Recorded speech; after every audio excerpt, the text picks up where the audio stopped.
Hello friend, आज हम बात करने वाले हैं रेलवे एग्ज़ाम डेट 2024 की। रेलवे ने अपनी डेट जारी कर दी हुई है।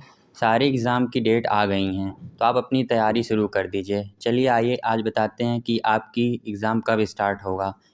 एएलपी का एग्ज़ाम आपका 25 नवंबर 2024 को स्टार्ट होगा और 29 नवंबर 2024 को ख़त्म होगा, जो कि सीबीटी 1 होगा।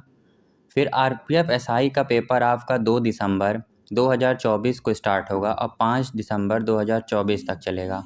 टेक्नीशियन का आपका 16 दिसंबर 2024 को स्टार्ट होगा, 26 दिसंबर 2024 को होगा ख़त्म। जेई एंड अदर पेपर 6 दिसंबर 2024 को स्टार्ट होगा, 13 दिसंबर 2024 तक चलेगा, जो कि सीबीटी 1 होगा। हेलो दोस्तों, आपको वीडियो अच्छी लगी हो तो चैनल को सब्सक्राइब कर लें और जानकारी के लिए हमारे बेल आइकन को दबा लीजिए।